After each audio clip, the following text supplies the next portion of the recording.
아까 말씀해주신 대로 미술관이 국공립 관련 기관일 경우에는 당연히 그 방역 조치에 의해서 문이 닫히는 상황이나 일종의 대안 공간이라고 하는 작은 전시장은 되게 오픈 얘기인데 코로나 이전이든 코로나 이후든 관객이 별로 없거든요. 그래서 그냥 오픈을 해놓고 관객들이 의지가 있으면 찾아오는 정도. 그러니까 심한 말로 어떤 전시장은 하루에 관객이 정말 뭐 한 명 올까 말까 이런 전시장도 사실 있거든요. 네, 그런 데서는 또 치열하게 이제 미술가들이든 뭐 기획자든지 열심히 작업을 하기도 하고 네, 그런 좀 오픈 상황이 있었습니다. 제가 알기로도 지금 권민 선생님이 이번에 했던 이곳에서 했던 전시도 원래는 8월부터 전시가 시작됐어야 하는데 그때 이제 광화문발 뭐 그것 때문에 오프라인 전시를 하지 못하다가 잠깐 뒷부분에 잠깐 했던 거죠. 그런 경우인데 그럼 뭐 그렇죠. 일테면 이제 관객을 만나는 무대라든가 이제 전시가 그리고 이런 경우에는 이제 그렇죠.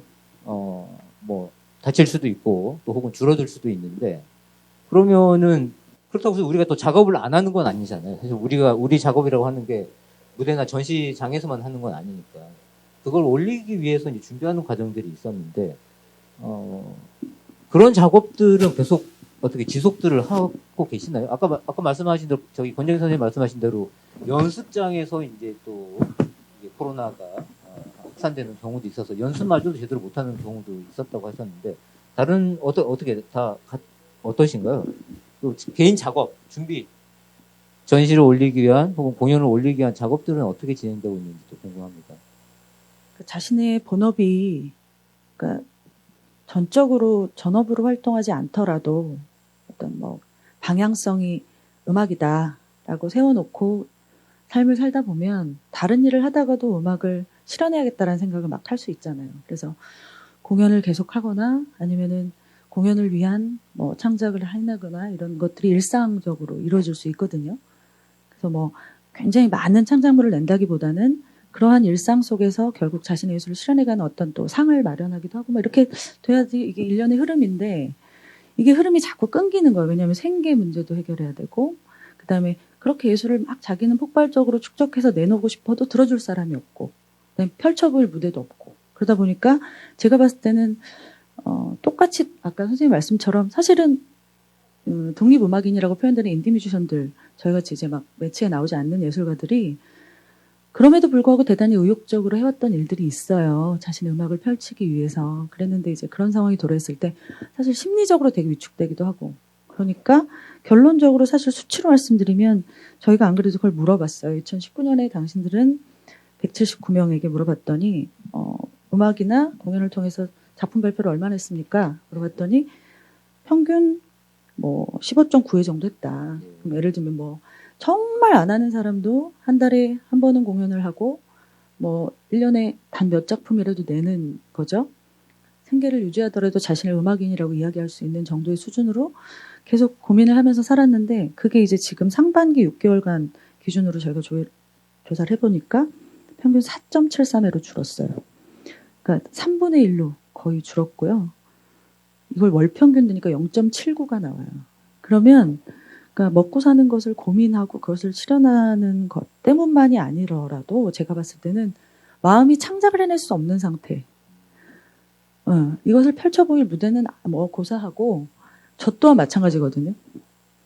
다른 일들을 하면서 계속 바쁘긴 한데 음악에 자꾸 집중할 수 없는 어떤 그런 감정적 상태이기도 했고 너무 이렇게 자꾸 흘러가니까 음악이 너무 불쌍한데 너무 우울한 얘기를 해드리려는 건 아니었고 어쨌든 음악인들은 좀 저희 다 마찬가지지만 자기 마음 속에 무언가 축적돼야 이것을 예술로 펼칠 수 있는데 마음이 코로나로 가득하니 고유의 자기 예술이 드러나기가 좀 어렵지 않았나 싶은 수치상으로 보니까 그렇게 되더라고요. 저희 뭐 표본이죠. 179명이면 근데 그럼에도 불구하고 유의미하지 않았나 싶습니다. 예. 저도 어디 뉴스 기사 자료를 봤더니 뭐 공연계 같은 경우에 공연 그 뭐라고 그러죠 매출액이 뭐 작년 같은 기간에 비해서 절반으로 줄었고 공연 수는 4분의 1로 줄었다고 그런 얘기 들었어요. 예. 하면 이렇게 한 칸 띄어앉기처럼 네, 객석의 그 자릿수 자체를 객석 수 자체를 제한을 하기 때문에 그 매출이 줄을 수밖에 없고요. 예. 그리고 아까 말씀드린 대로 국공립단체 같은 경우에는 이제 거의 코로나가 격상되자마자 바로 다 취소를 했고요. 이제 이미 공연 중이더라도 네, 공연 중이더라도 국립극단 같은 경우는 공연 중에도 그냥 바로 취소를 했습니다. 네, 그렇고 그다음에 그 이제 공연을 하는 연극을 이제 하는 단체 중에서 지금 가장 난감한 딜레마 중에 하나는 이 공연을 자꾸 영상 콘텐츠로 만들라는 이야기를 하거든요. 그리고 실제적으로 저희 극단에서도 지원을 해서 아주 작은 사업을 지금 하고는 있습니다. 그런데 굉장히 이제 난감한 거죠. 공연을 영상으로 자꾸 만들려고 하니까요. 이제 공연과 영상은 그야말로 완전히 다른 이제 장르인데 관객을 만나지 못하고 그것을 자꾸 영상으로 만들려고 그러고 그렇게 만드는데 계속 또 지원은 또 하니까 지원은 하는데 이제 이거를 만들면서도 뭔가 그 연극이나 이제 무용을 하는 사람으로서의 어떤 자괴감 이런 감정을 계속 느끼면서 하고 있는 거죠. 네. 그래서 내년엔 정말 어떻게 될지 모르겠고, 이 지원된 금액을, 이제 나라에서 지원하는 금액을 이제 어떤 방식으로 우리가 이제 공연계에서 소화할 수 있을지도 모르겠고, 그 금액이 이제 완전히 전부 다, 올해와 같은 금액이 다시 또 지원이 될지도 모르겠습니다. 네. 그리고 지금 권정희 선생님 같은 경우는 원래 강의도 이제 학교에 수업도 하시는데 그건 네. 어떤가요? 강의는 조금 양상이 좀 다른데요. 이거는 이제 제 개인 경험이기 때문에 이건 약간 분위기를 좀 달리하기 위해서 학생들이 굉장히 정겨워졌어요.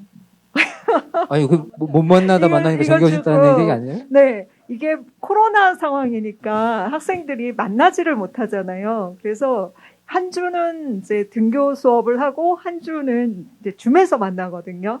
그래서 그런지 아이들이 와서 자기들끼리 싸우는 일이 없어요. 저는 이제 중고등학교를 계속 한 10여 년간 했었거든요. 근데 이제 학교에 가면 이제 어마어마한 일들이 계속 늘 사건이 비일비재하게 일어나죠. 네, 반에서도 이제 갈등 관계가 많이 있고요. 그런데 이제 아이들이 학교 초부터 마스크를 쓰고 있으니까 서로 친해질 시간이 없는 거예요. 그래서 등교 오면 항상 늘 이제 굉장히 제잘제잘 대화, 남녀 공학이더라도 그러한 분위기가 많이 형성이 돼 있고, 그 다음에 이제 제가 수업 자체도 공연을 못 하잖아요. 학생들하고 연극 수업을 해야 되는데, 그래서 거의 대부분 작품을 직접 본인이 써보는 수업, 그리고 공연을 발표를 해도 낭독극 정도만 체험해 보는 그런 수업을 하고 있거든요. 그래서 그런지 학생들이 좀 자기 자신에 대해서 좀 깊이 있게 고민을 하는 그런 계기는 됐어요. 그런데 공연을 못하니까 이게 연극 수업인데 지금 내가 희곡 창작 수업만 하고 있는 건지 제 정체성이 좀 의문이 드는 거죠. 네, 그렇습니다. 네. 그렇군요. 또 다른 장르도 마찬가지겠지만 또 시각예술이나 또 공공미술 쪽은 아무래도 공공미술을 하려면은 여러 사람들을 만나야 되고, 그죠? 그러니까 마치 우리가 보통 생각할 때 시각 작업은 보통 작업실 안에서만 할 거라고 생각하지만 그렇지 않은 미술 작업들이 또 굉장히 많거든요. 많은 사람들 만나야 되고. 그래서 코로나 때문에 그런 작업 과정에도 분명히 문제가 있지 않았을까라는 생각은 드는데 어떠신가요? 네, 뭐 특히 이제 참여예술 프로젝트 하는 작가들 같은 경우에는 이제 관객들을 직접적으로 소통하면서 작품 제작을 하거나 이제 이야기를 만들어가는 경우가 있는데, 그러한 식의 프로젝트는 거의 다 취소가 됐다라고 봐도 무관할 정도이고, 어떻게 보면 단순히 이제 프로젝트 취소가 된 게 아니라 사실상 그 작가의 그 노동에 대한 한마디로 뭐 수입원이 사라지게 된 거거든요. 근데 그런 부분에서 이제 그런 거를 지원해주는 쪽에서는 코로나니까 그냥 취소다라고 하고, 사실 그 예산은 이제 예를 들어 그게 이제 기관일 경우에는 그 기관의 그 문화예술 프로그램에 대한 예산이 이제 묶여 있게 되는 거거든요. 그렇죠. 예술가 나름대로 이제 수입이 없어지고 이런 부분이 없지 않아 있고, 그리고 이제 공공미술 같은 경우는 지금 정부에서 뭐랄까요, 그 외국의 사례를 좀 이렇게 가지고 와서 경제난이 있을 경우, 미국 같은 경우에 특히 이제 시카고라는 도시에서 한참 경제난이 있었을 때 지자체나 국가에서 공공미술에 대한 예산을 대거 할당하면서 예술가들에게 생계를 할 수 있는 수단이 될 수 있도록 하는 정책이 있었고, 그거를 지금 이제 한국에서도 실행하고 있거든요.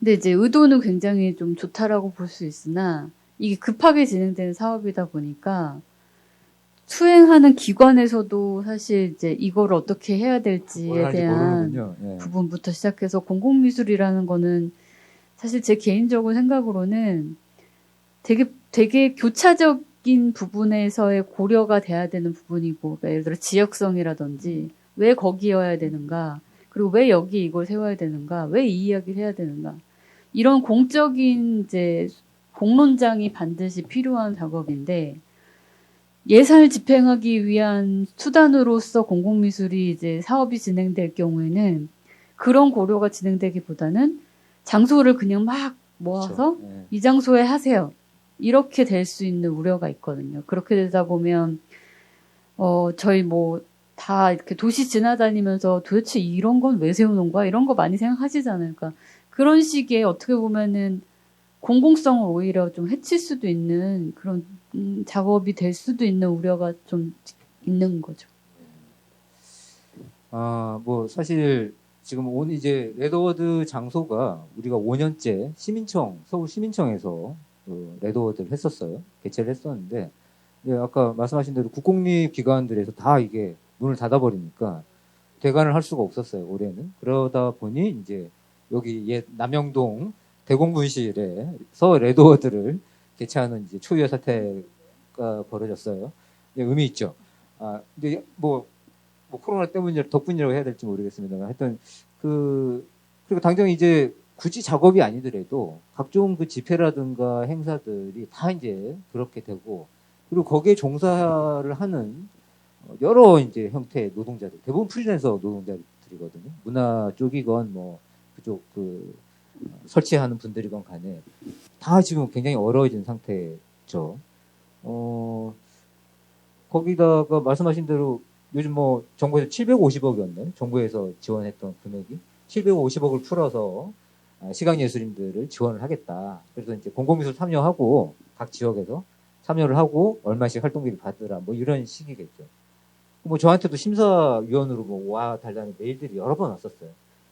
근데 정말 말씀하신 대로 지금 이 상황에서 공공미술이라고 하는 특성이 굉장히 많은 사람들을 만나고, 아까 공론의 장도 필요하다고 하고, 이게 사실은 대면 접촉이 필요한 일들이거든요. 근데 이것 없이 공공미술을 하라고 한다는 거는 그야말로 그냥 아무런 소통 없이 뭐 하나 그냥 세워 놓으라는 얘기밖에 되지 않을 거고, 설령 세워놓은들 거기에 사람들이 접근할 수 있는 것도 가능하지 않잖아요. 참 걱정이긴 해요. 근데 그 어마어마한 돈이 또 그렇게 풀리고 있습니다. 그런 상황이고요. 근데 이제 저는 걱정스러운 건 그거예요. 지금 그렇게 공연들이 줄어들고 혹은 취소가 되고 전시가 취소가 되고 작업을 할 수 없게 되고, 그리고 그뿐만이 아니죠.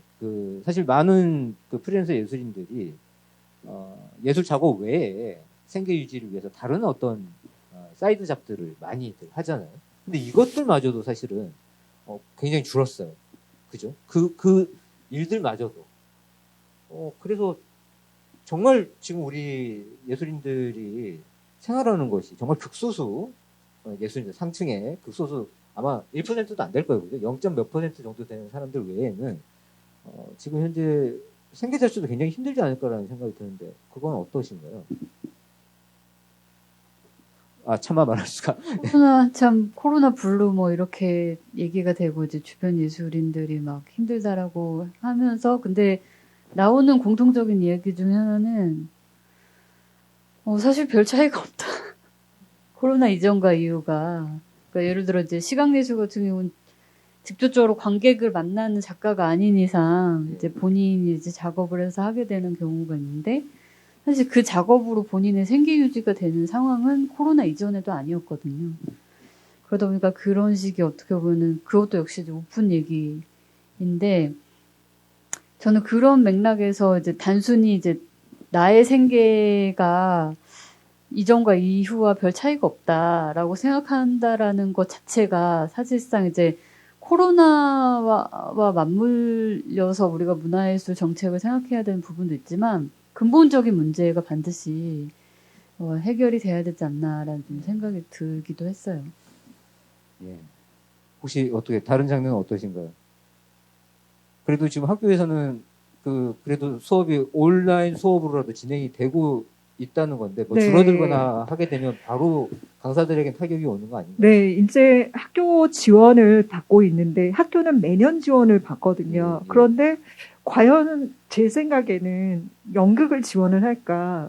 그러니까 연극이나 무용 같은 신체 접촉이 많은 그 장르를 지원을 할까라는 의문이 드는 거죠. 그러니까 제가 생각을 해도 뭔가 위험하다, 막 이런 생각이 들 텐데 과연 이제 학교 재량으로 정할 경우에 이제 올해 했다고 해서 내년에도 반드시 지원을 할 것인가 그런 의문이 좀 들어서 이제 특히 무용이나 이제 공연과 관련된 예술 강사분들이 좀 힘들 수 있겠구나 그런 예상을 좀 하고 있고요.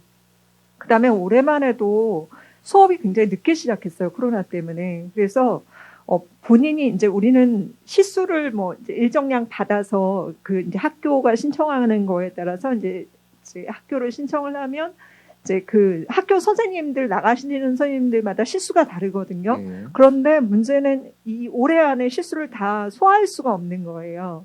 그러면 이제 남은 만약에 자기가 한 50시수 남았다 그러면 그것을 포기할 수밖에 없는. 예. 왜냐하면 우리가 근로 계약직으로 정해진 기간이 있고 그 기간 안에 이제 수업을 다 소화를 해야 되는데 맞아요. 코로나 때문에 못한 부분을 소화할 수 없는 물리적인 시간의 한계에 부딪히는 예. 거예요. 그래서 수업을 그야말로 타이로 이 코로나 때문에 포기할 수밖에 없는 그런 선생님들도 계시거든요. 그럼 거기에 대한 수업료는 어떻게 그런 처리가 거에 대한 대처가 그야말로 가이드라인이 없는 거죠. 지금 예. 이제 운영기관에서. 예. 그렇기 때문에 지금 그런 문제들을 내년에는 과연 어떻게 합리적으로 해결을 할까 하는 것도 회의를 하고 있는지 어쩐지도 잘 모르겠어요. 왠지 안 하고 있을 것 같은데. 예. 그래서 이제 예술강사 노조에서 그런 분들을 계속 항의를 하고 예, 그렇죠. 이제 뭐 위원장님이나 부위원장님들 그 이제 임원진들이 계속 진흥원이랑 면담을 하고 있는 예. 상황이고 이제 조합원들한테 계속 그 내용을 알리고 있죠. 예. 네. 이순 선생님은 음악 하시는 분들 중에 겸업하시는 분들이 이제 꽤 되니까 그렇죠. 예. 저 이번에 실태조사에도 사실 그 질문을 했는데 전업을 하시냐 겸업을 하시는지 아니면은 그럼 겸업을 주로 뭘 하시는지 그리고 그럼 왜 하시는지 뭐 이런 것까지 여쭤봤는데요. 그중에 이제 재밌는 대답은 저희도 이제 강의가 많고요. 제일 그다음에 기획 제작이나 전문직이라고 이야기하는 그러니까 소위 기술과 무대 실현을 동시에 하는 사람들은 무대는 사라졌지만 기술 제공은 아직 할 수 있는 정도의 수준인 거죠. 시장이. 그래서 그런 정도가 있고 이제 기타 의견으로 나온 게 저희는 연습실을 만들어서 자기 연습실 겸 이제 대관을 하는 경우들이 있어요. 그래서 연습실 관리하고 있다. 그다음에 방송국 PD도 하고 FD 하고 있다.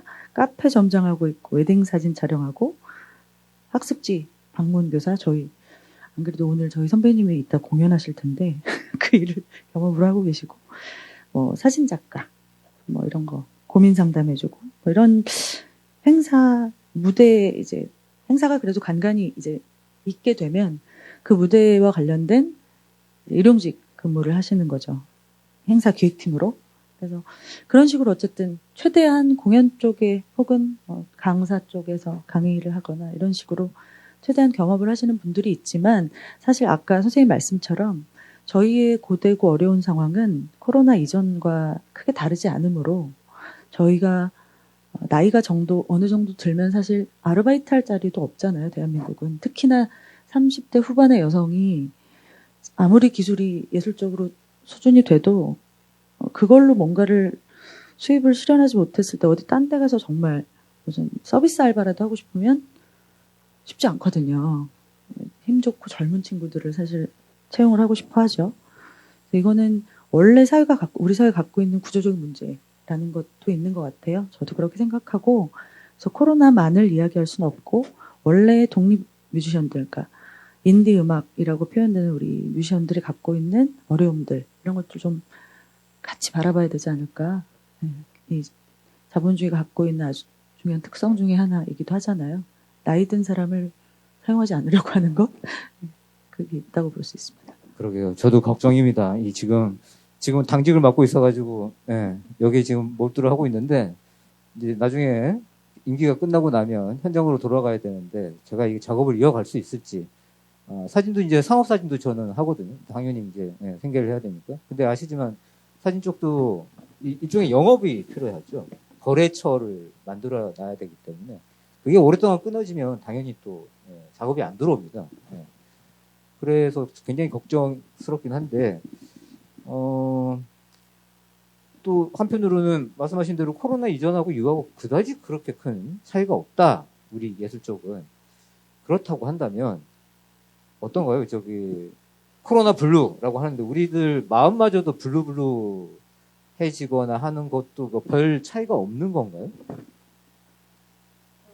굉장한 차이가 있다고 아, 생각하는데, 그래요? 그러니까 예를 들어 모르겠어요. 그러니까 적어도 이제 사실 이제 도시 안에서의 문화 공간이 전 되게 중요하다고 생각을 하는데, 코로나로 인해서 문화 공간이 다 닫힘으로써 꼭 문화예술계에 종사하지 않는 분이라 하더라도 뭐 얼마만큼 높은 수준의 문화예술 향유를 하는가 문제가 아니라, 이게 정말 일상의 한 일부분인데 미술관과 공연장과 각종 문화시설이 이제 문이 닫힘으로써 그러면서 오는 그 어떤 코로나의 우울감이 더 가중되는 부분이 없지 않아 있다라고 생각이 들거든요. 그래서 뭐 하다못해 뭐 주말이 되면 뭐 얼마 전에까지 막 뉴스 나왔잖아요. 뭐 다풍놀이 하는데 사람이 몰렸다던가. 그러니까 이런 식의 뭔가 즐기고자 하는 그런 향유의 느낌을 채울 수 있는 공간이 사실 문화예술 공간인 건데, 그런 것들이 이제 닫히다 보니까 분명한 어떤 예술계뿐만이 아니라 이건 사실 모든 사람들이 가질 수밖에 없는 부분이 아닌가라는 생각이 들어요. 저는 이렇기도 하구나라는 걸 좀 새삼 느꼈던 게, 저 자신의 힘듦 때문에 조금 몰랐던 부분을 최근에 알게 된 건, 일이 있는 사람도 미안한 마음, 조심스러운 마음 때문에 내가 수입이 여전하고 또 일을 뭐 코로나지만 마스크 쓰고 그래도 계속 하고 있는 사람조차도 그렇게 밝지 않다. 그리고 일이 없는 사람은 없는 사람대로 이제 의욕이 바닥을 친 상태에서, 그래서 일이 생기면 기뻐해야 될 것 같은데 그렇지 않다라는 거죠. 그러니까 비관적이라는 거예요. 그러니까 이게 이제 나아졌어. 그럼 이제 다시 살면 돼. 이게 아니라 언제 끝날지 모르는 이 상황 속에서 일이 있어도 귀찮아. 뭐 이런 생각도 심지어는 들 정도로, 그게 다시 이렇게 예술가 본인이 스스로 이렇게 업이 안 되면, 사실 저는 선생님 말씀하셨지만 일반적으로 사람들도 우리가 보통 에너지라는 게 있잖아요. 그럼 무대 위에서 예술을 하는 사람들이 충분히 에너지를 발현하고 정말 이렇게 환희에 차서 기쁨에 차서 좀 뭔가 발현해야만 무대 아래서 보는 사람도 그거를 가져가고 느낀다고 저는 생각하거든요. 근데 이제 무대 위에 쓰는 사람도 지금은 좀 지친 거고 힘든 거예요. 공연을 하는 와중에도. 그러니까 정말 끌어올리는 게 되게 어려운 거죠. 그래서 또 다른 장르는 모르겠어요. 미술이나 다른 것들은 모르겠지만 최소한 이렇게 자기 몸으로 감정이나 에너지를 끌어올려서 펼쳐야 되는 사람들은 지금 다들 일이 있어도 힘들고 없어도 힘든 상태이지 않을까. 그래서 보니까 이제 심리 상담을 지금 코로나 이전에도 우리는 자살 예방 뭐 이래가지고 지역마다 상담해주는 센터가 굉장히 많은데, 저도 최근에 이제 상담을 한번 받아보고 싶어서 알아보니까 예술인 복지재단에서도 심리 상담해주는 게 있고요. 너무너무 많이들 찾고 있더라고요. 그리고 상담해 주는 곳이 굉장히 많더라고요. 예, 그래서 우리 모두 다 진짜 예술을 하던 안 하던 혹은 공연이 있던 없던 힘든 상태인 것 같다. 어떻게 권영희 선생님은 그래도 학교에서 학생들하고 만나니까 조금 나으실지 모르겠지만 연극계는 또 다르지 않나요?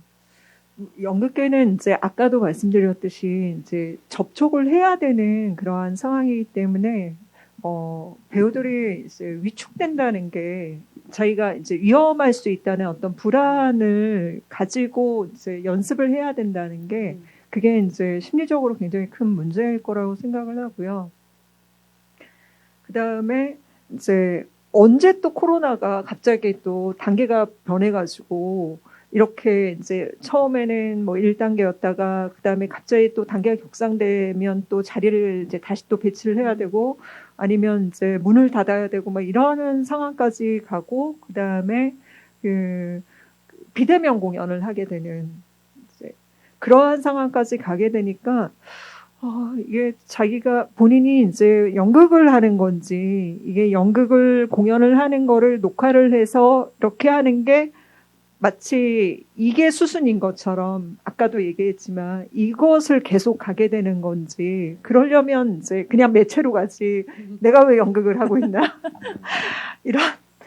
이런 자신의 어떤 정체성에 대한 혼란까지 가게 되는 그 불안과 그 혼란 막 여러 가지가 심리적으로 그야말로 압박이 들어오지 않나 그런 생각을 하게 됩니다. 저도 뮤지컬을 몇 편 해봤는데, 예. 그러니까 관객이 주는 그 힘이 있어요. 그렇죠. 그리고 내가 딱 뭔가를 노래 하나를 하던 액션 하나를 했을 때 관객이 이렇게 몰입해서 무언가를 나에게 주면 돈은 둘째가 되고 그 힘과 에너지를 받아서 일상을 꾸려가는 거거든요. 그게 우리의 큰 가치이기도 하고 그런데 두려움으로 나도 펼치지 못하지만 보는 분들도 사실 마음이 막 이렇게 열려서 본다기보다는 좀 그래서 궁금하니까 보고 싶어서 왔는데 뛰어앉고 그러니까 모든 상황이 사실 불안한 상황이죠. 모두에게. 하지만 그 무대에서 객석을 보면 좀 약간 분위기가 싸하죠. 전부 다 마스크를 끼고 네, 그렇죠. 보고 있으니 이제 관객의 반응을 알 수가 없는 거예요. 네. 특히 이제 코미디를 하시는 분들은 아주 힘들다고 하시더라고요. 네. 제대로 해야 되는. 저도 이렇게 공연을 하면 사람들이 어떠세요 이렇게 물어보고 아는 부분은 따라하세요 이렇게 할 수 있잖아요. 근데 마스크를 쓰면 안 들리는 부분도 그렇죠. 있고 본인 스스로도 내가 해봤자 뭐 잘 안 들리겠지 해서 그냥 안 하고 가만히 있어요. 근데 제가 그러거든요. 다 들립니다. 부르면 다 얼굴에서 느껴져요. 이러면서 같이 하자고 그러죠. 좀 반대로 관객의 입장에서 주로 이제 공연을 많이 보는 걸 좋아하는 타입인데 소극장에 앉아가지고 사람들이 그래도 다 깨알같이 코로나 상황인데도 마스크를 끼고 와서 공연을 보고 있는 그 상황 자체가 한편으로는 이렇게 어쨌든 공연과 예술을 좋아하는 사람들이 분명히 존재하구나. 아무리 코로나로 상황이 어렵다 하더라도 그런 것도 느꼈고 또 한 가지는 관객의 입장에서는 되게 저는 좀 리액션을 잘하는 편이거든요. 이렇게 아주 막 좋아하시는 이러면서 관객인데. 우와 막 이런 거 잘하는 편인데 말씀하신 대로 이렇게 분위기 자체가 처음에 공연이 시작이 될 때 되게 싸하고 뭔가 그런 리액션을 크게 하면 내가 남에게 피해를 줄 것 같다는 생각에 관객의 입장에서는 그냥 좀 이렇게 억누르면서 공연을 좀 즐기게 되는 그런 것도 없지 않아 있는 것 같아요. 그래서 사실 생각해보면 지금 우리 코로나 시기 살면서 공연장발 코로나 확산 이런 건 없었어요. 그러니까 마스크를 쓰고도 입을 꾹 다물고 네. 보니까 공연장이 제일 안전해요. 매일 방역하죠. 네. 그리고 딱 가면 정말 그 방역 수칙을 굉장히 엄수해서 막 그 티켓팅 할 때도 1m 이상 거리를 두고 한 명씩 가서 이렇게 하고 굉장히 신경을 많이 쓰시거든요. 아까 말씀을 하셔서 또 생각이 났는데 저는 이제 공연을 하는 당사자이기도 하지만 공연 보러 가는 거 되게 좋아하는 덕후거든요. 표를 구할 수가 없어요. 정말 오픈하면 10분도 안 돼서 매진이에요. 그래서 와, 이 코로나 때문에 정말 좋은 공연을 사람들이 그 관객들이 열심히 찾아보는구나. 그거는 오히려요. 예, 그래서 정말 제가 한 티켓팅을 한 네다섯 번을 시도를 했다가 실패한 공연의 매진이라서 실패한 그런 사태가 있었습니다. 네. 우울하지만은 않는 사태입니다. 좋네요. 네. 저는 제가 이거를 보실 분들이 어떤 분들인지 잘 모르겠지만 아까 저희의 정체성을 잡고 얘기를 하셔서 살짝 얘기하면 최근에 집회가 아주 없던 건 아니거든요. 그렇죠. 예를 들면 뭐 여러분 지금 뭐 사회적으로 다 아실 것 같은데 이스타항공의 문제라든가 네. 아니면 그 외에도 여러 가지 아까 말씀하신 것처럼 자꾸 이제 코로나를 이유로 그렇지 않았으면서도 불구하고 어렵다고 해고가 쉬워지는 막 이런 상황이 도래했을 때 어쨌거나 집회를 했을 때 그전에는 사실 우리가 이게 아무리 생존권을 위해서 나였지만 거리에 나와 있으면 좀 지루함이 있잖아요. 그럼 뭐 핸드폰도 많이 보고 막 수다도 떨고 옆 사람하고 근데 이게 1m씩 떨어져서 앉다 보니까 본인이 이 시간을 충분하게 이제 진짜 집중해야 되는 상황에 놓여 있는 거예요. 참여하시는 분들이. 그러니까 무대에 대한 집중도도 너무 높고 오히려 스마트폰 잘 안 보세요. 오히려 무대 이야기 듣고 그다음에 수다를 떨면 안 된다는 생각을 하시는지 옆 사람하고 얘기도 잘 안 하시고 하면서 이 어떤 면에서는 굉장히 집중력이 높은 네. 상황이 도래하더라고요. 또 그런 면도 또 있었군요. 근데 그러니까 지금 그 어쩔 수 없이 이제 우리가 작업을 좀 변화시켜야 하는 측면들도 또 있었잖아요. 네. 그리고 뭐 국공이 아예 그냥 전시관이나 공연장을 닫는 것도 있고, 뭐 거리두기 해서 이렇게 한 자리 한 자리 끼어앉게 한다든가 이런 것도 있지만 어떤 거예요? 지금 현재 어쨌든 이 상황을 어떻게든 좀 해결해 보려고 현장 차원에서 뭔가 좀 이렇게 작업 방식을 변화시킨다든가 아까 뭐 이렇게 강요된 방식이 아닌 현장 차원에서 좀 변화시키는 그런 모색들을 해본 것도 혹시 있나요?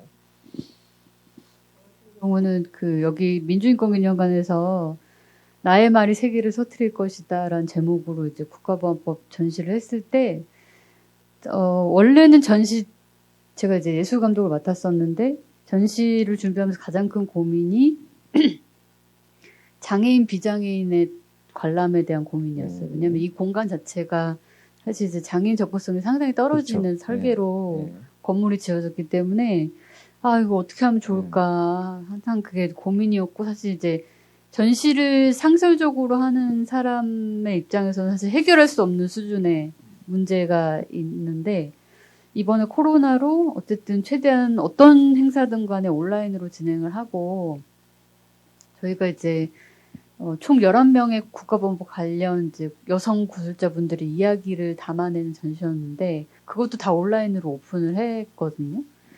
근데 이제 반응 중에 하나가 이제 그런 식의 접근성이 떨어지는 분들, 비단 이제 장애인뿐만이 아니라 비장애인 분들이라도 수도권 서울에 거주하지 않는 분들이 정말 평소였으면 어쩌면 아예 보지도 못했을 전시인데 이렇게 온라인으로 해줘서 너무 좋다. 뭐 나는 뭐 어디 저기 무슨 남해안에 사는데 이렇게 온라인으로 봐서 너무 좋다. 저희가 VR 촬영도 다 했었거든요.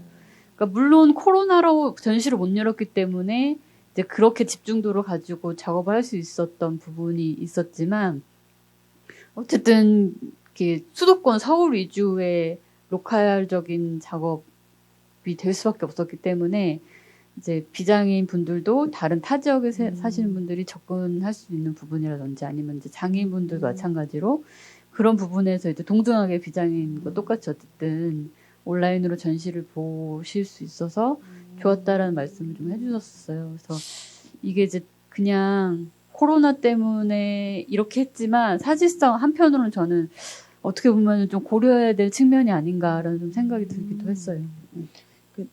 지금 너무 많이 그런 생각이 드는데요.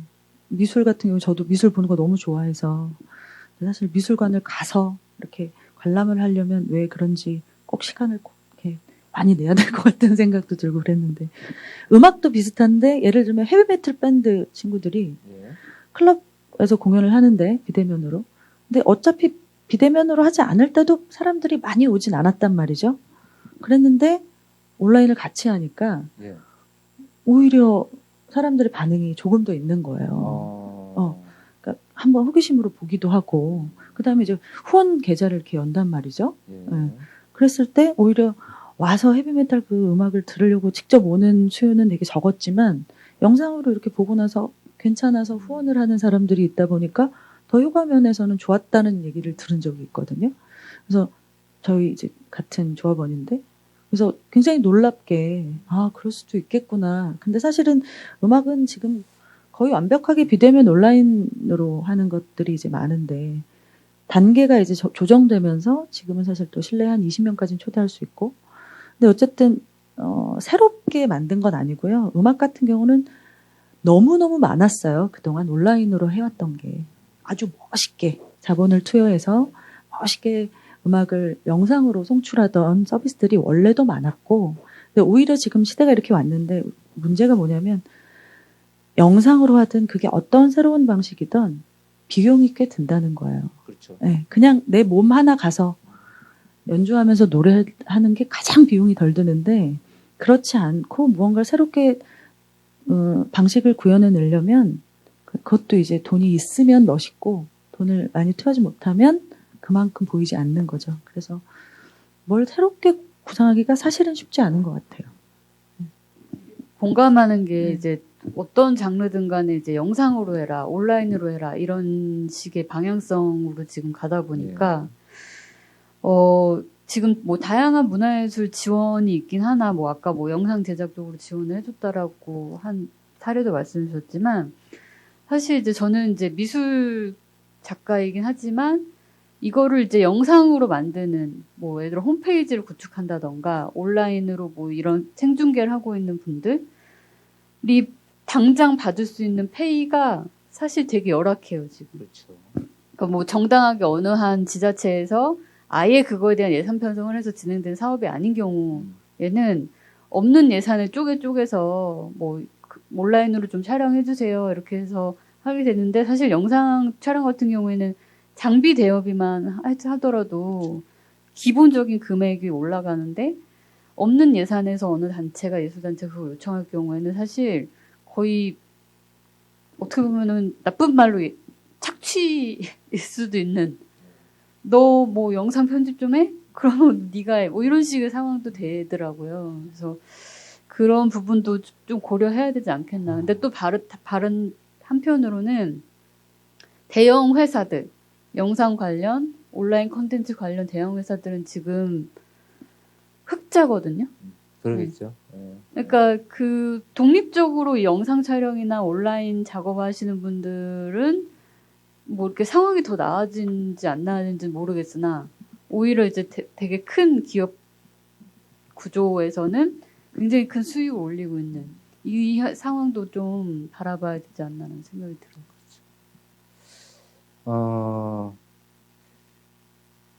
정말 지금 코로나 상황 때문에 뭔가 좀 과거에 하여튼 보이지 않았던 것이 분명히 보이는 점은 있는 것 같아요. 좀 우리가 생각하지 않았던 걸 생각하게 하는 면도 분명히 있는 것 같고, 그러긴 한데, 또 사실 정부도 그래서인지 아마 뭐 여러 가지 나름대로는 지원 정책이라고 내놓는 게 있고, 또 그렇게 뭐 방향성을 잡으려고 하는 것 같긴 해요. 그래서 여러 가지 지원들을 뭐 물론 전 국민에게 그 지원했던 지원도 있지만, 또 예술계에 특별히 지원했던 것도 분명히 있긴 합니다. 각 장르별로 혹시 그런 지원들은 받은 경험들이 있는지, 혹은 주변에 있는지 말씀을 좀 해주시고, 근데 또 말씀 자연스럽게 하실 것 같은데 그 한계가 또 있다면 같이 좀 말씀을 해주시죠.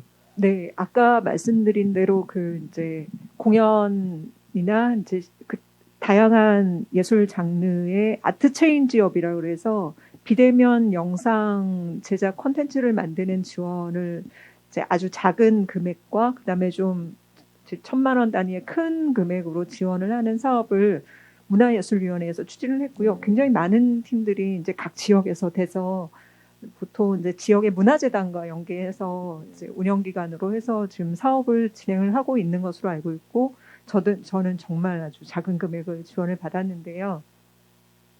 아까 말씀하신 데 굉장히 동의를 해요. 영상 제작이라는 것은 그야말로 이제 굉장한 노동력이 이제 시간과 노동이 같이 들어가는 작업이고 그다음에 장비를 대여하는데도 비용이 많이 드는데 그 제작비로서는 뭔가를 하기도 그렇고 안 하기도 그러한 이제 한 500만 원 정도의 돈을 이제 여러 팀한테 나눠주는 거죠. 여러 팀한테 나눠주거나 아니면 이제 적은 팀한테 이제 뭐 한 5천만 원 정도의 금액을 주고 뭔가를 만들려고 하는데 그게 매년 이렇게 또 된다면 그것도 또 문제라고 생각이 들거든요. 네. 계속 이렇게 무언가를 자꾸 뭘 이렇게 그 자기 장르를 넘어서는 영상 콘텐츠를 만드는 게 좋은 건가? 아니면 그 영상 콘텐츠를 정말 그 잘 만들어줄 수 있는 어떤 단체를 좀 유용하게 이용할 수 있는 오히려 그런 단체를 만들어줘서 거기가 합리적으로 운영이 되게끔 하는 게 더 낫지 않을까라는 생각까지 들 정도로 과연 어떤 방법이 더 좋을까? 이렇게 그야말로 영세업자들을 계속 만드는 거잖아요. 네. 그리고 항상 열악한 상황에서 뭔가를 그렇죠. 하게끔 하잖아요. 네. 그래서 일단 그 어떤 예술가로서의 작업은 계속 유지를 하고 싶은 마음에 지원은 해놨는데 지원이 돼도 이걸 해도 그렇고 안 해도 그런 상황을 자꾸 만드니까 안 되겠다. 뭔가 좀 다른 방법 필요하겠다. 그런 생각은 하고 있습니다. 네. 사실 한국 문화예술계 그런 다양한 지원 사업들, 코로나로 대비해서 하는 1년에 되게 많은 것들이 저는 상대적으로 다른 국가들에 비하면 훌륭하다고 생각을 해요. 그러니까 이 정도로 어떤 공공기관이 재빠르게 유연하게 뭔가 이렇게 탁 바꿔서 코로나 지원하겠다. 이렇게 하는 나라가 사실 많지가 않거든요. 그건 되게 훌륭하나 문제는 이제 디테일에 있는 것 같아요. 그러니까 그런 지원 사업을 했을 때 아까처럼 이제 공공미술에 대한 되게 큰 예산 사업으로 책정을 하면 그게 잘 진행될 수 있는 방법이 무엇인지가 사실 물론 고민이 될 시간이 없이 이거를 만들었겠죠. 그거는 이제 응당 이해가 되나 그런 측면에서 이제 그거를 수행하는 뭐 예술 당사자든 아니면 예술계 종사자들과 그만큼 유연한 소통이 반드시 필요한 부분인 것 같아요. 근데 그거 없이 일단 예산 측정 결정됐고 이걸 집행하는 게 중요하다. 이런 식으로 진행이 되면은 굉장히 큰 문제가 있다는 생각이 들고 아까 말씀하신 대로 그러면 다 온라인으로 진행해야 되면 그 온라인에 대한 안정성을 그걸 하는 기관에서 전 보장을 해줘야 된다는 생각이 들거든요. 그러니까 각 예술 단체들이 지원을 받아서 또 다른 온라인 관련한 활동을 하는 단체든 뭐 회사든 이런 데를 컨택을 하게 될 경우에 벌어지는 여러 가지 사실 문제점들이 굉장히 많거든요. 예산도 사실 안 되는 부분이 있고. 그리고 또 하나 한국의 대표적인 예술 지원 정책 사업 중에 큰 특징이 장비 구입, 그러니까 재산 소지가 있는 것에 대한 지원은 안 되거든요. 그렇죠. 네. 그런데 이제 당장 장비를 대여해야 하는 상황이 될 경우에는 정말 쉬운 말로 어떤 예술가분은 예산 지원을 받았는데 장비 대여비로만 다 썼어요. 그러니까 본인에 대한 아티스트 피는 전혀 없이 대여비로만 나가는 거죠. 그럼 대여 회사만 그냥 그러니까 사실 어떨 때는 이 예산 지원 사업이 예술가를 위한 지원 사업인지 장비 대여하는 쪽에 이득을 주기 위한 사업인지 잘 모를 정도로 그러니까 온라인으로 하게 되면 어쨌든 장비 대여하는 건 어쩔 수 없잖아요. 그러니까 그런 측면에서 어떻게 보면 지금 이제 이렇게 발빠르게 잘 정책을 전환한 거는 좋으나 그렇다면 실행하는 단계에서 그걸 지원하는 기관이 뭐 아예 장비 관련한 회사를 안정적으로 계약을 해서 우리가 선정한 지원팀은 이 팀에서 뭐 촬영을 하게 한다던가 아니면 뭐 온라인 편집을 하게 한다던가 그러니까 그런 식의 것으로 돼야 되지 않겠나. 그러니까 예술가들이 지원을 받으면 창작 활동 예를 들어 100이라고 했을 때 어떤 작품을 만드는 게 창작 활동을 하는 시간이 오히려 더 줄어드는 거예요. 그렇죠. 뭐 예산 받으면 예산서 써야 되죠. 뭐 보고서 써야 되죠. 결산해야 되죠. 그리고 온라인까지 하게 되면 몰라야 되는 장비 공부부터 여러 가지 해야 되니까 오히려 조금 더 창작 활동할 수 있는 시간은 줄어드는 부분이 있지 않나라는 생각이 들어요. 예. 저는 그러니까 뮤지션 유니온이라는 특히나 이제 제가 올해 운이 나빠서 사무국장을 했다고 말씀드렸잖아요. 그러니까 저는 지원과 관련해서는 사실 너무 할 말이 많아서 시간 보게 되는데 그 중에 이제 가장 저희의 이제 좀 분노를 자아냈던 과정은 아시겠지만 코로나 이후에 간담회도 많았고 우리 어려운 상황을 같이 고민해보는 자리가 많았는데 사실 한결같이 나왔던 얘기 중에 하나는 지원 사업과 관련해서 선별 지원이었다라는 거였죠. 그러니까 예술가들에게 지금 너무나 힘든 상황이 도래했는데 자 그러면 너 무슨 창작물을 해낼 수 있어?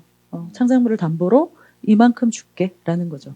지금 너무 힘들다고요. 너무 괴롭고 힘든데 먹고 사는 것도 그렇고 예술을 펼칠 자리도 없고 이래서 힘든데 자꾸 뭘 하겠다고 하면 줄게 이렇게 되니까 특히나 이제 뭐 다른 그 결과물이 굉장히 이제 구체적이고 구현이 가능한 거면 뭐 뭐 미술이면 그림일 것이고 뭐 어떤 물건 같은 것일 것이고 뭐 그렇다면 근데 음악은 사실 눈에 보이지 않다 보니까 뭐냐면 관객을 만나야 되고 그 관객 수가 나의 음악의 어떤 성과일 수도 있고 그런 경우들이 많았단 말이에요, 과거에.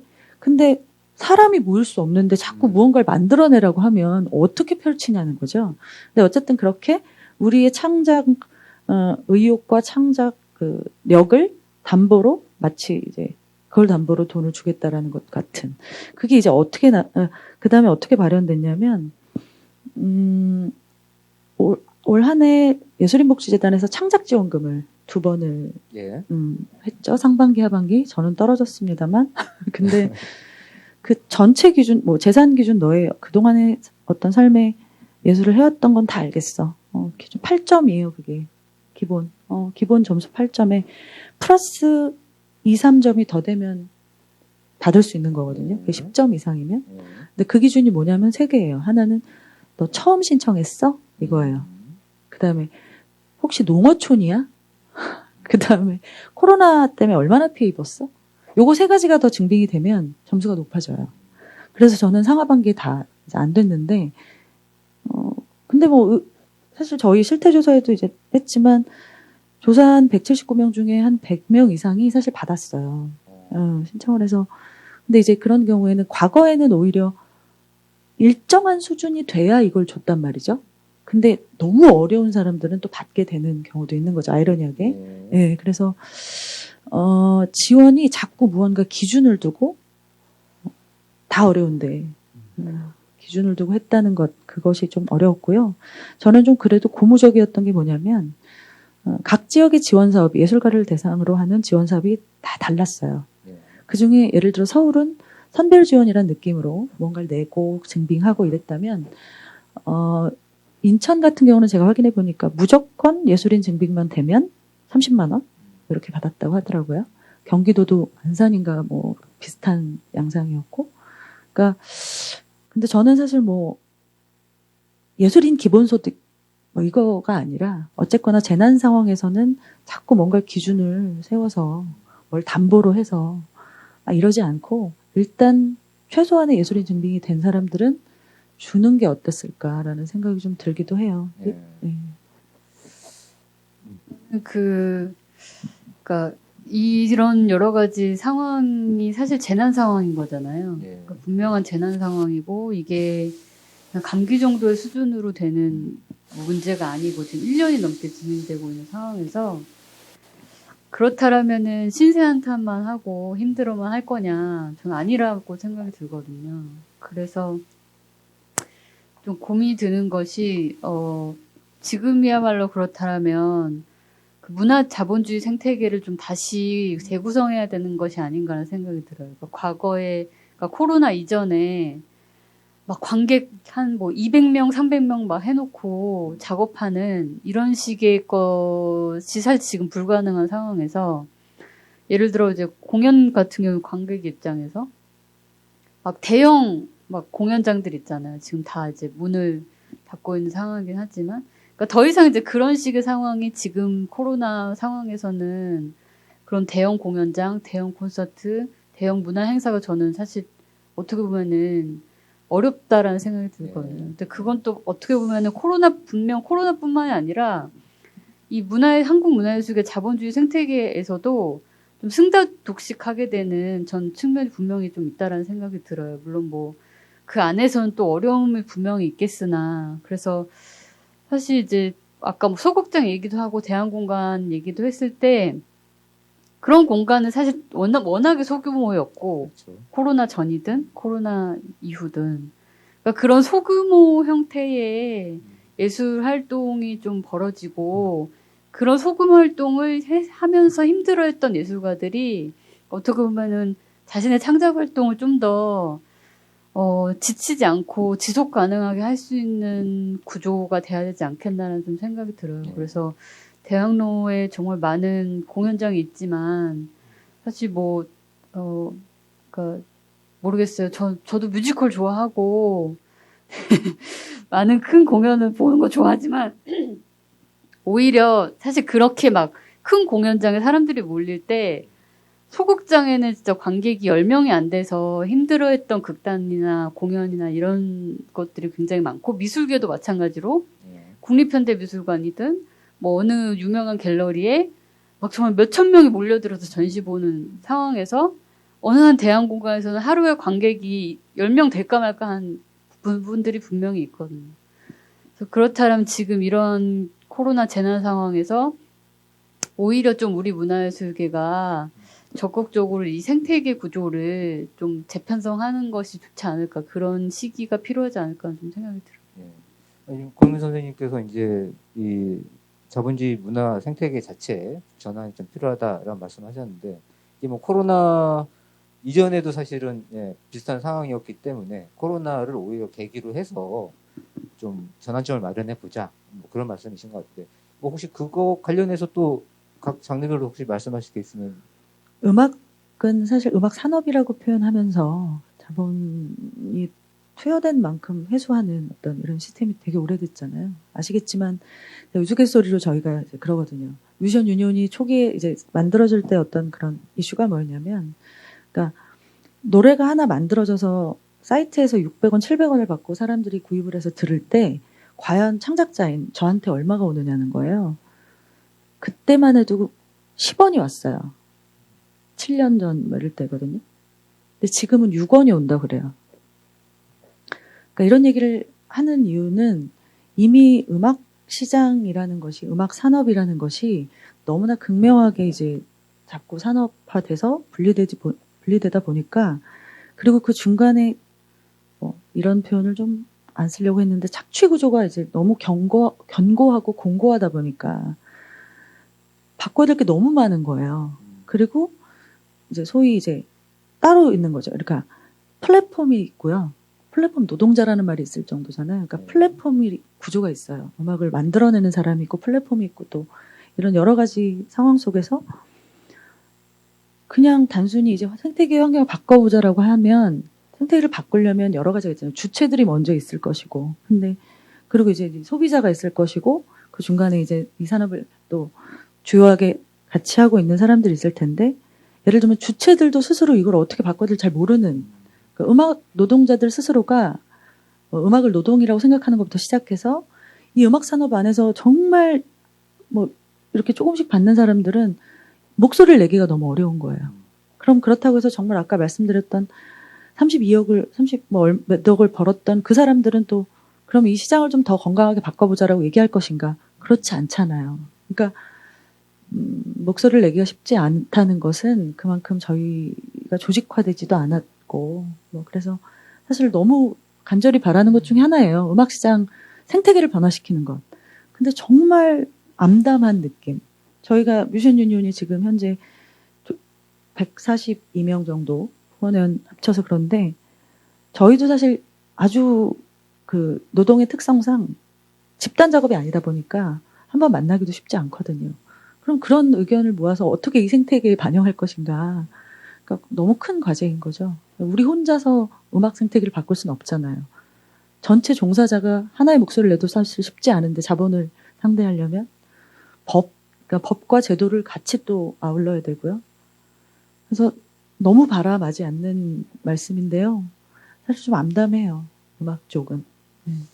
음악 쪽은 사실 이렇게 자본이라고 하셨는데 그야말로 거대 자본이 있죠. 음악 시장을 이렇게 잠식하고 독식하고 있는 자본이 있어서 한편으로는 또 힘든 면도 있고 한편으로는 좀 약간 이렇게 전선이 그어진다라는 느낌이 있긴 해요. 어떤가요? 이제 공연 예술 쪽은 공연 예술이라고만 하게 되면 거기도 역시 그렇게 거대한 자본이 있나요? 네, 아무래도 이제 뮤지컬은 그야말로 이제 헐리우드 시스템. 네. 자본에 의해서 움직이는 경우가 많긴 하지만 거의 대부분의 그 대학로에서 이제 작은 소극장에서 공연하시는 극단들이나 그 활동하시는 배우분들은 그 독립예술단체라고 할 수 있죠. 적은 자본으로 본인들이 원하는 공연을 본인들이 마음이 맞는 분들과 함께 작업을 하는 거를 그야말로 원칙으로 하고 있고, 그다음에 그 생태계 문제도 이렇게 연극계에서 이제 미투도 있고 그랬잖아요. 그래서 그런지 그 공연 작업 현장도 굉장히 안전한 공간으로 만들기 위한 그런, 오늘도 이제 레드어워드 수상하러 오시는데 KTS 워킹그룹 이제 만들어지고 네. 지금 저기 엠바고를 푸신 겁니까 지금? 예. 네, 그래서 뭐 그렇게 하고 있는데 이렇게 글쎄 제 개인적인 얘기를 하면 저는 이제 경기도 삼본, 군포 삼본에서 지역 연극을 하고 싶다는 바람이 있어요. 이제 꼭 대학로로 나와야만 하는가라는 생각을 하거든요. 거기에 있는 시민들도 만나고, 그다음에 이제 제가 만나게 된 청소년들도 이제 연극에 관심 있으면 저희 극단에 와서 작업을 하면서 뭐 이제 배우의 꿈이나 작가의 꿈이나 뭐 연출의 꿈을 이제 이렇게 뭐 할 수도 있고 이어질 수도 있고, 네. 그래서 그 자신이 살고 있는 지역과 연결해서 무언가를 계속 도모를 하는 게 가장 좋지 않을까라는 생각을 저는 좀 개인적으로 좀 하고 있거든요. 이렇게 뭔가 기후 위기나 이런 걸과 또 관련을 했을 때 가장 이제 강조를 하는 부분이 자기 지역에서 무언가를 하자, 그런 의견들을 굉장히 많이 내고 있거든요. 그래서 그러한 가능성들을 계속 도모를 하고 있는데 레지던시도 들어갔다가 쫓겨나고 공립이니까 아무래도 이제 코로나 때문에 막 이런 게 발생을 하면서 약간씩 조금 좌절이 되긴 하지만 그래도 그런 모색들을 계속 하고 있죠. 예. 이게 로컬을 오히려 확산시키면 중앙으로 집중된 그 자본의 힘만이 다가 아니라 지역에 다 살아나서 사람들이 자기 지역의 문화를 향유하는 그런 상황이 되면 도움이 되지 않을까? 뭐 얘기를 얼마 나눈 것 같지 않은데 굉장히 시간이 빨리 가죠. 빨리 가서 지금 이게 라이브라 또 후 일정이 있어서 지금 저 우리 감독님한테 지금 끊으라는 사인이 자꾸 들어오고 있는데요. 한 5분만 더 사용하겠습니다.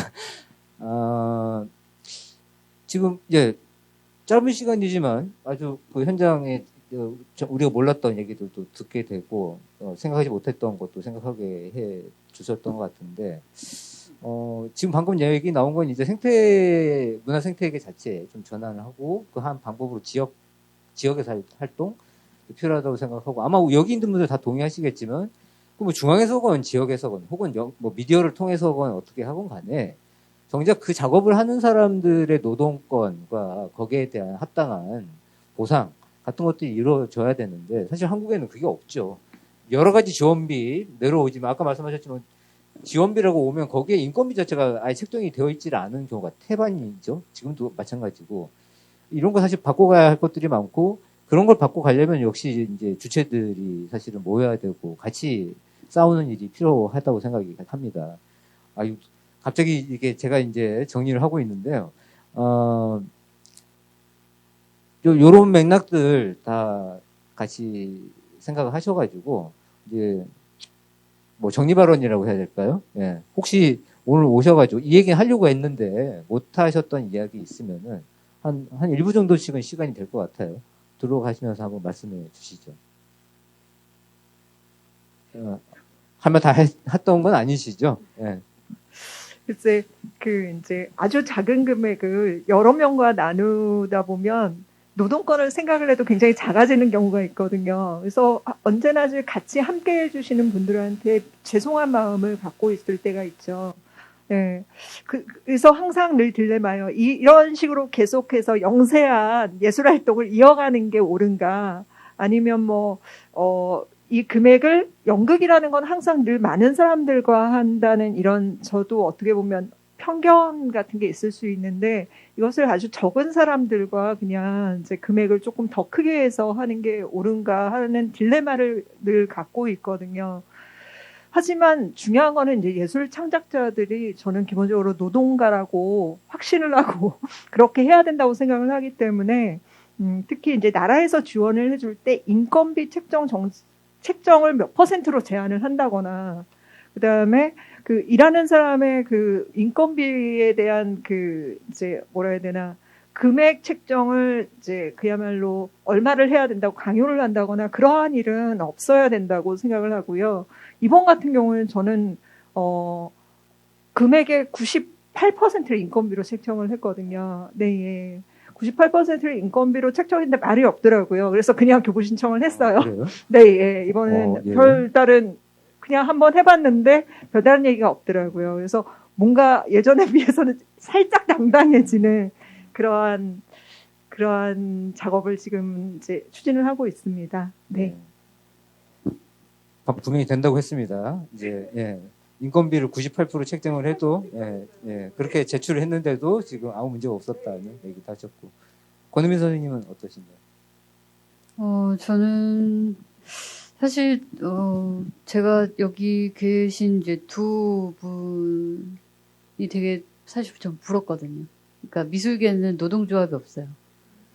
그러니까 저도 역시 이제 미술가도 노동자라고 생각을 하고, 사실 노동조합이 있었으면 좋겠다. 시각예술 노동조합, 뭐 이렇게 하든, 뭐 그런 식의 것이 돼야지만이, 사실 이제 예술가 스스로 자신의 처우에 대해서 뭐 조직된 이야기들을 할 수 있고, 정책에 반영할 수 있는 아주 자그마한 것이 되지 않을까 하는 생각이 들어서, 뭐 여러 가지 이제 사실 한국 사회 안에서 다양한 정국이 있었잖아요. 지금까지 뭐 미투부터 시작해서 뭐 국정농단, 뭐 다양한 뭐 예술검열, 뭐 이러한 여러 가지 어려움 속에서 사실 한편으론 다른 장르들은 뭔가 이렇게 조직된 힘으로 이 어려움을 돌파구해 나가는 모습이 전 되게 한편으론 부러웠거든요. 지금 뭐 연극계에서 특히나 뭐 하고 있는 다양한 뭐 성폭력 관련한 여러 가지 뭐 토론부터 시작해서 그런 것들이 전 되게 많이 부러워서 미술계 역시 이제 그러한 활동이 전 필요하지 않을까라는 생각이 들어요. 어떠한 뭐 강사로만 이제 운영되는 그런 것이 아니라 이제 정말 독립된 미술 활동을 하는 사람들의 노동조합이 분명히 있어야지만이 뭐 코로나 장기화 사태로 상황이 악화되더라도 좀 힘을 모을 수 있지 않을까라는 생각이 듭니다. 촬영하시는 선생님 되게 불안하시겠다. 네. 빨리 말할게요. 제가 최근에 이제 이런저런 뭐 간담회네 뭐 정책 관련해서 다니다 보면 뭐 고용보험이든 기본소득이든 아니면 그 어떤 너타의 뭐 정책이든 사실은 저는 정서가 기반이 돼야 된다고 생각해요. 그러니까 뮤지션 유니온의 설립 과정에도 사실 표현이 되었지만 음악 노동의 사회적 인식을 제고하고 뭐 가치를 회복하고 뭐 이런 얘기가 있거든요. 그게 뭐냐면 우리가 우리 스스로의 예술을 노동이라고 생각하지만 하는 것도 기본인데 사회가 그것을 사회 구성원 모두가 쟤네도 일하고 있고 열심히 일하니까 돈을 버는 게 당연해. 취미로 하는 게 아니야. 이런 사회적 전체적인 의식이 다 예술에 대한 공의, 노동으로서의 인식이 함께 키워져야 되는 거고요. 그래서 저는 저희 조합원들 중에 이제 대답을 그렇게 해주신 분이 계시더라고요. 바람을 말씀하시라고 그랬더니 예술을 전업으로 하는 우리 예술가의 시대도 중요하지만 전 국민의 예술적 가치를 높게 평가하는 시대를 맞이했으면 좋겠다. 그러니까 예술이 편안하게 시민을 만나서 그러니까 시민들이 모두가 예술을 실현하고 향유하는 것도 중요한데 우리 모두가 서로 예술이 반드시 노동이라는 것을 의식적으로 공감해야만 고용보험이든 그게 뭐든 지금 사실 대단히 우리를 특수고용이라고 느끼고 뭐 특수한 노동이라고 생각하게 자꾸 만들어가는 어떤 게 있는데 그렇지 않다. 그리고 우리가 생산해내는 것 자체가 사회적 가치를 갖고 있다. 나 하나만 먹고 살자고 만들어낸 음악이나 미술이 아니라 우리 모두가 다 향유해서 사회적 가치가 높아지는 거지 않느냐 이 사회에. 그래서 그렇게 의식적인 공유, 공감 그런 게 돼야만 좀 괜찮지 않을까? 다음을 얘기할 수 있지 않을까 싶은 생각이 듭니다. 오늘 이 자리가 그런데 좀 도움이 되지 않을까 바라면서 마치겠습니다. 예. 이게 저게 짧은 시간 안에 많은 얘기를 하려다 보니까 뭐 어떤 분은 우리 1시간 반 90분 동안 할 얘기가 있겠냐고 이렇게 걱정하시는 분도 계셨어요. 근데 또 역시 우리가 할 얘기가 많죠. 사실 한 3시간은 해야 할 얘기 다 할 수 있을 것 같은데 오늘 이렇게 짧게 일단 이렇게 이야기를 나눠봤습니다. 얼마 전에 저기 예술인 고용보험 법안 이제 관련된 법안들이 개정이 됐고 지금 예술인 고용보험 관련해서 시행령이 만들어지고 있다고 합니다. 예술인 고용보험 우리가 제도를 이제 같이 이렇게 여기 있는 현장 단위들과 같이 준비를 하면서 가장 중요했던 건 그거였습니다. 예술인도 노동자다. 그래서 그 노동권을 인정을 하고 거기에 맞는 합당한 보상과 거기에 맞는 권리로서의 사회보장 제도 중에 하나로 고용보험을 요구했던 것인데 지금 현재 지금 시행령 지금 만들어지고 있는 거 보면 아주 이상한 표현이 있습니다. 예술인과 근로자. 이건 예술인과 근로자가 다른 범주라는 얘기예요. 예술계 안에도 자본가가 있고요. 예술계 안에도 사용자가 있고 그리고 또 예술계 안에도 노동자가 있는 겁니다. 예술계 안에도 사용자와 노동자가 있습니다. 그 말은 예술 노동자가 있다는 얘기죠. 예술인이라고 해서 전혀 별개의 사람이 아니라 그 안에도 역시 자기가 일할 만큼 그걸로 생계를 이어가는 분들이 계시다는 점. 다만 그 노동의 형태가 다른 노동과 약간 다를 뿐이라는 점. 그리고 그러기 때문에 우리가 고려해야 될 사항들이 많습니다. 지원을 할 때도 그렇고 예술인 고용보험이라든가 혹은 뭐 다른 관련된 예술 노동 관련된 법안들을 만들 때 고려해야 할 점들이 많죠. 근데 더 중요한 것은 그런 것들을 진행을 할 때 정부가 자, 옛다. 우리가 이런 거 해주겠다. 이런 식의 시혜적인 태도로 할 게 아니라 현장의 예술인들 얘기부터 먼저 들어야 합니다. 지금 이제 코로나 관련해서 나왔던 여러 지원들, 정책들도 그런 한계들을 가지고 있었던 건데요. 앞으로 이제 코로나 이후에 여러 가지 뭐 아까 말씀하신 대로 문화 생태계를 바꾸고 예술 노동권 보장을 하기 위해서 여러 가지 조치들이 필요한데 물론 우리가 같이 싸워 나가야 되겠지만 또 그 가운데 정부도 그렇고 사회도 그렇고 어쨌든 여기에 주인공은 주체는 우리 예술 노동자들이라고 하는 점 분명히 기억을 하고 우리들 목소리부터 좀 귀 기울였으면 좋겠습니다. 일단 이 방송 보고 계시는 분들부터도 우리 목소리 좀 더 기울여 주시고 아마 각 현장에서 아마 이런 자리들을 계속해서 만들어 갈 겁니다. 아까 뮤지션 유니온에서는 자체적인 지금 실태 조사도 하고 있고 예술광산 노조에서 계속 열심히 싸워가고 있고요. 그리고 지금 우리 권은민 선생님은 미술관 노조도 만들자고 제안을 하셨습니다. 곧 만들겠죠. 예, 같이 만들어 보도록 하도록 하겠습니다. 이제 계속해서 활동들 관심 가져주시고 이것도 우리만의 문제는 아니죠. 그죠? 예, 예술 노동자만의 문제는 분명히 아닙니다. 한국 사회에 지금 불안정 비정규직 노동자 모두의 문제이기도 합니다. 같이 고민하고 또 같이 싸워나가는 그런 계기 만든 자리가 됐으면 좋겠습니다. 오늘 권정희 선생님, 권은미 선생님, 그리고 이수진 선생님, 그리고 저 혈린이었습니다. 감사합니다. 예.